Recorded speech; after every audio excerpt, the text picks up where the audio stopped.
You want me to put that on my Tudor?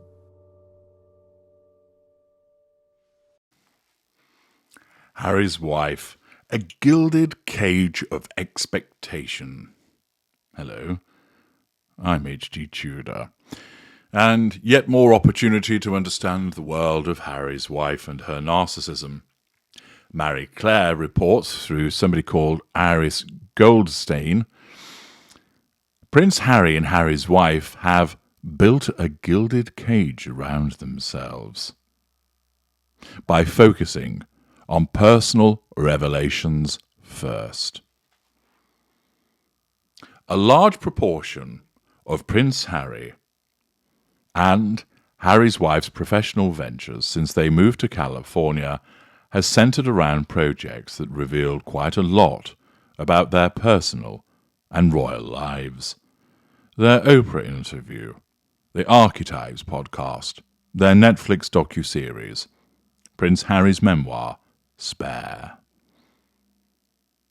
Now that their contract with Spotify has been terminated, they are apparently looking to produce fewer personal projects and instead focus on the causes they care about.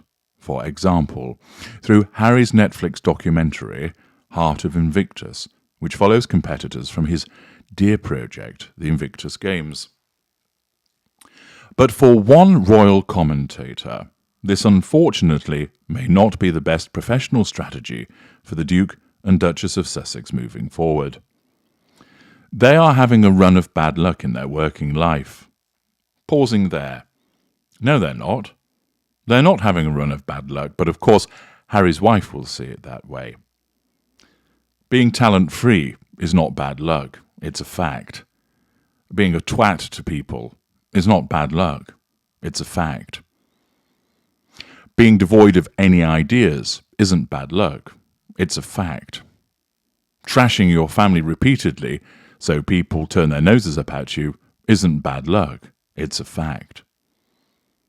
Whinging and whining and playing the victim isn't bad luck, it's a fact. It is these factors, not bad luck, that have caused the problem for Harry's wife, but as always, blinded by her narcissism, she simply cannot see it, and her narcissism will never, ever let her accept that she is actually something of a loser. They are having a run of bad luck in their working life, but ironically, as long as they concentrate on delivering personal stuff instead of more serious work, people will be interested, Ingrid Seward told the Mirror US. Well, to an extent, that's correct. Nobody, apart from a few of their supporters, is interested in yet more whinging about how the royal family have treated them, how difficult life was, being in a privileged position. Instead, people want to know about the personal stuff because they want to see them fail. They want to see Harry's wife particularly crash and burn. She came from next to nothing. They wanted to see her return to that. Not because they're haters or racist, but they simply don't like her because of the way that she has behaved. They don't like the lies that she's told, the revision of history that she's engaged in, the smearing that she's undertaken, the way that she has treated Harry, puppeteering him and turning him into a completely twat of a brat.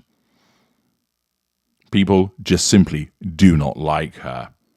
And in the way that so many people watched Harry and Harry's wife, the Shitflix docuseries, most of the people that watched that weren't interested in thinking, oh, look, how difficult their lives are. Oh, what a shame. Oh, look, they're like meerkats looking around for the pizza delivery boy, thinking he's paparazzi. How awful that that's their life.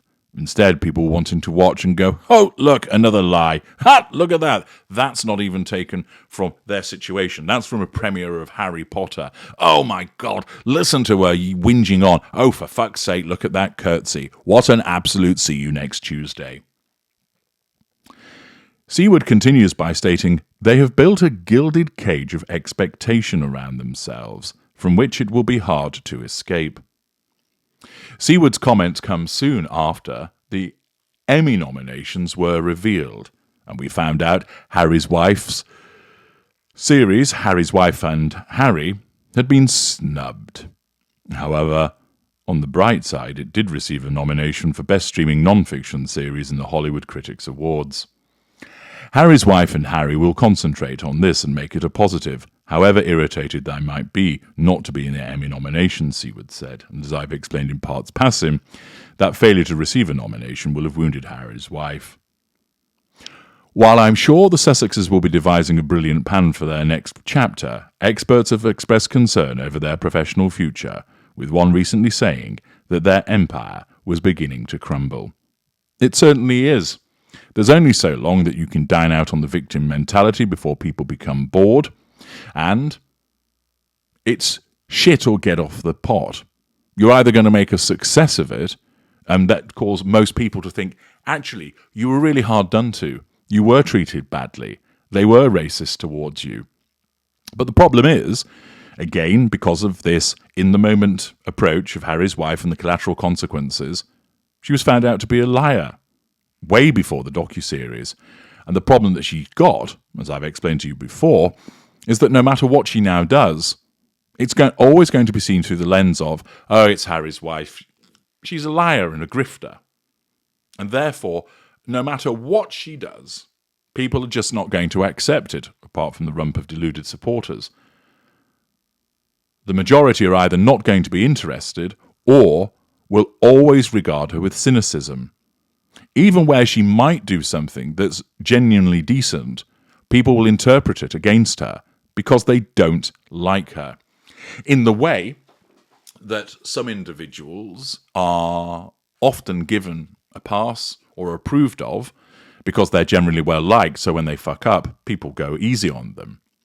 In effect, it's called the halo effect. So that notwithstanding the flaws of that individual, they're always viewed in a positive light because of previous good behaviour. For her, it's the horns effect. No matter what she does, she's always going to be tainted by the fact that she has been proven to be a nasty, grifting, liar, history-revising, self-entitled, self-absorbed waste of space. What about the comments section to this article? Do they agree that the empire is crumbling? Do they agree that they've built this gilded cage? Carl, or rather Kari, writes, I'm sorry, they've shown who they are. I do not support anything they are a part of, whether it be a show or a product. Their name is on it, I'm not interested. A company works with them, I steer clear. As a parent, I'd be furious if they were speaking to my child at functions. It'd be nice if they focused on repairing their own families. Karen, I imagine part of the gilded cage thing is to make themselves more alluring by being mysterious, elusive, etc., then only appearing briefly every few weeks at a parade or farmer's market. I wonder about their kids. They are growing up practically in isolation, and I can bet that it's not all sweetness and harmony and Casamonte shit show right now. Children are very perceptive. They can pick up on fights, hostility, etc. They aren't going to know how to function in the real world. Well, indeed.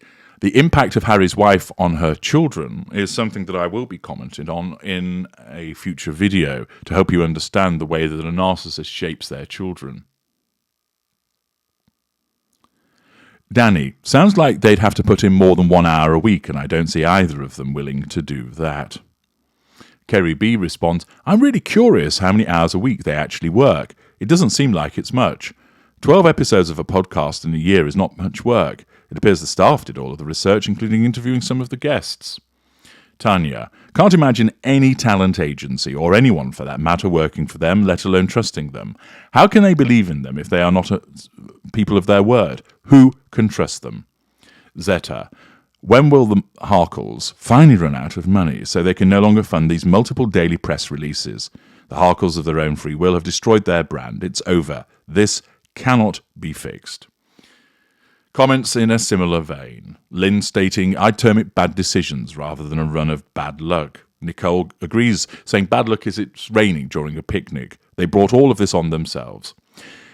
There is a complete absence of sympathy for them, and it goes back to the point that they are just figures of ridicule and disdain, all based upon Harry's wife's behaviour. I'm H.G. Tudor. Thank you for listening.